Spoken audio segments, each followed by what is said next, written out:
Hello Seekers, welcome to Punneits Astrology, your one-stop astro channel.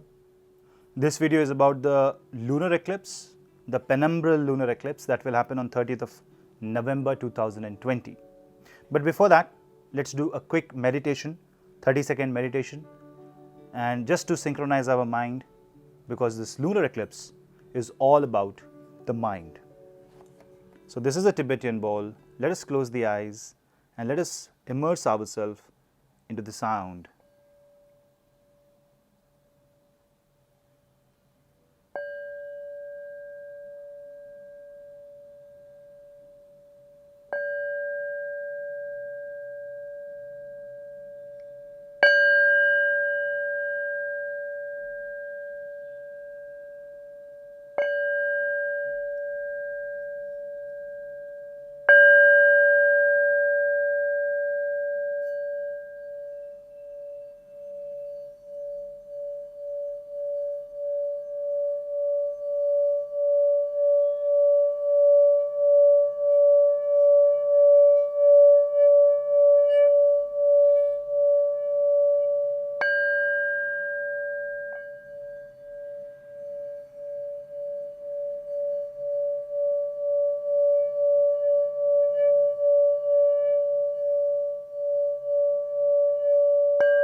Thank you. I hope our mind is all peace and calm right now. So now with this calm and peaceful mind, let us begin the video on the lunar eclipse that will happen on 30th of November. The eclipse is going to happen in the Rohini Nakshatra, in the sign of Taurus, when moon will come under the shadow of Rahu. This is not a total lunar eclipse, and you can see that in the degrees, because the eclipse will happen around 14.5 degree on the full moon day. Sun, on the other hand, will be with Ketu in the sign of Scorpio.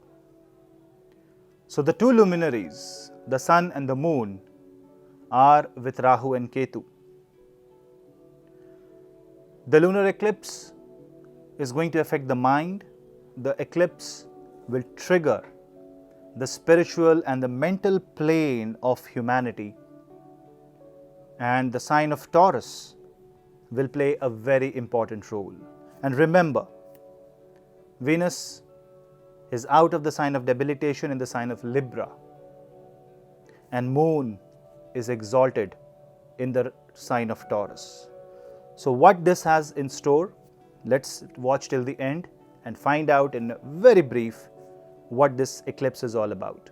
But before that, do not forget to hit like, subscribe and share, and hit the bell icon so that you never miss another update. To follow me on Facebook and Instagram and Twitter for astrobites and small updates on astrology, the links are in the description box below.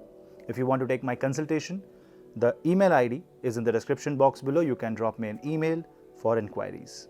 So let's begin with the lunar eclipse of mind.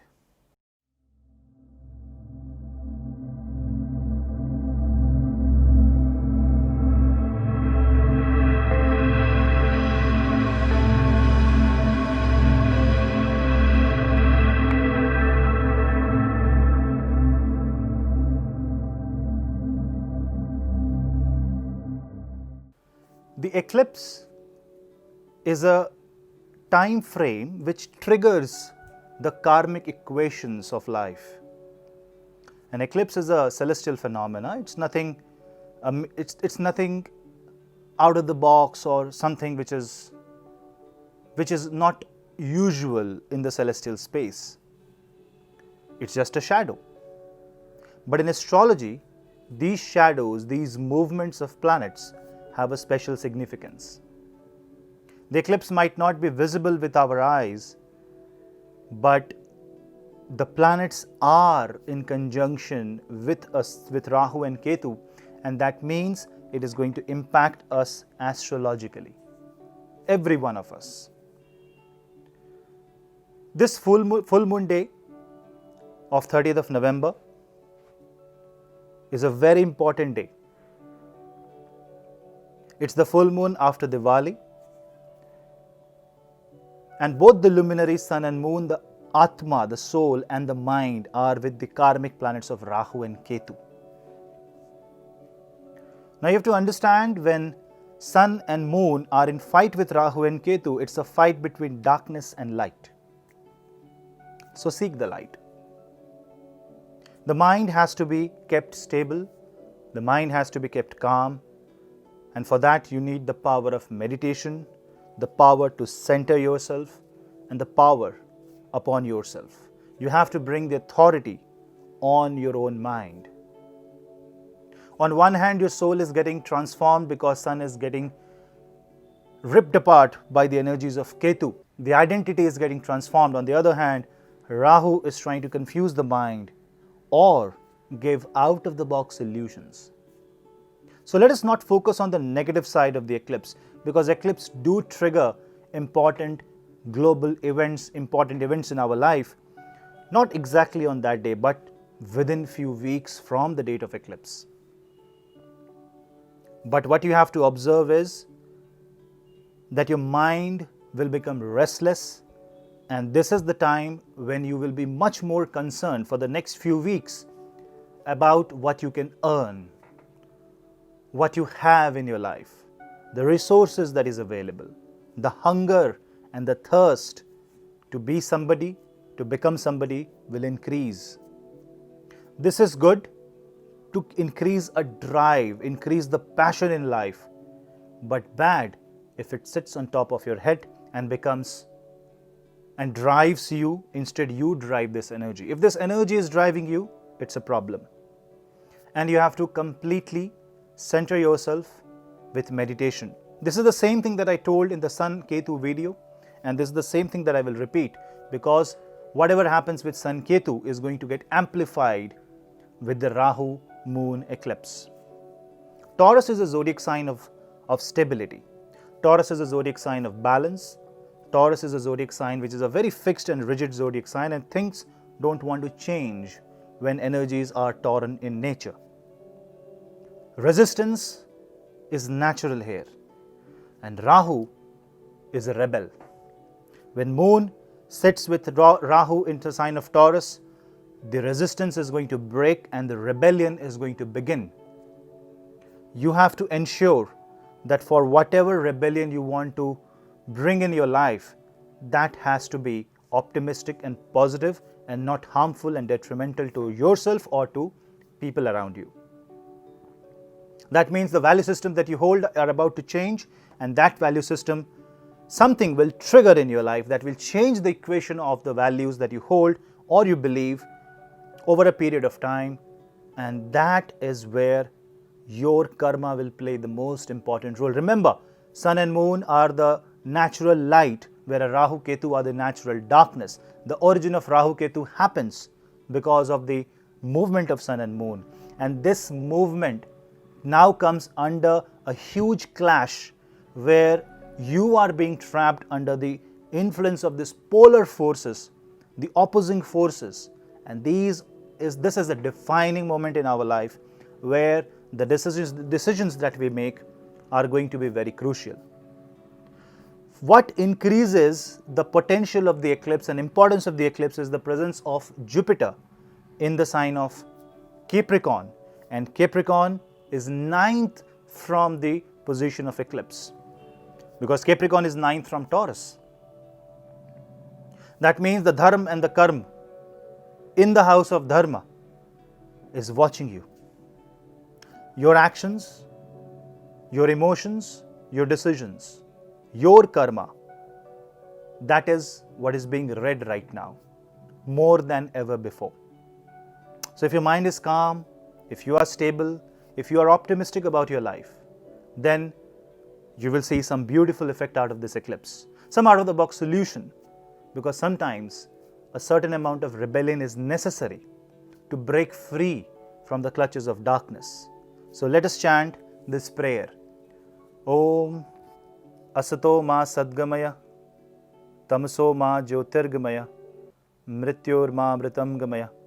Om Shantihi Shantihi Shantihi. And let us also take an oath to at least read Bhagavad Gita for the month of November and December, and if possible in the month of January, so that the light of the divine can shine upon us and trigger that out of the box thinking in our mind. Remember, Rahu Moon conjunction can actually unsettle the mind in ways we cannot even imagine, can give us illusions of something, can make us fear. Even we have everything, but we will be always feeling deprived. The mind wants to wander. Rahu Moon in the sign of Taurus is actually devilish in nature. But will that devil devour us, eat our positivity, or we are going to tame the energy for the benefit of not only ourselves but also for the mankind is in our hand. That decision is upon us, because Jupiter is no longer exalted or in his own sign. It's all about Shani, hence it's all about karma. Rahu also tells you the karma that you have to exercise, the karma that you have to find out, new ways of life. And that is true. Without Rahu, you won't be able to find out new varieties in this universe. Something that is not in the boundary. And sometimes you have to cross the boundary to see the better side of life. But while you're crossing the boundary, while this video may seem like a lecture, but you have to understand that this Rahu Moon conjunction and the eclipse and the penumbral eclipse, whereas things will be said like this is not going to impact you in a way, I'm not even talking and not even going in that sphere. All I'm saying is mind will get impacted. If mind is getting impacted, all Chandra Rashi, because Moon is impacted, all zodiac signs are getting impacted simultaneously. And when Moon, which is exalted, can be threatened because of the presence of Rahu, or can be elated beyond normal with the presence of Rahu, that is up to you. So this is the time when you meditate, you focus, you change yourself, you find new ways, but before execution, you think through the consequence that will happen when you will actually do the karma that you intend to do. This is a basic thing, that if you take care of this small thing in the life, the eclipse is going to give you some very, very crucial growth and ideas that may prove very beneficial for you. So guys, this is what I have to say for this eclipse. So let us take a pledge of being optimistic, and let us take affirmations. Let us do affirmations of positivity and optimism, and never be negative in life. Thank you, and let's meet in the next video. Till then, this is your host Punneit. Namaste.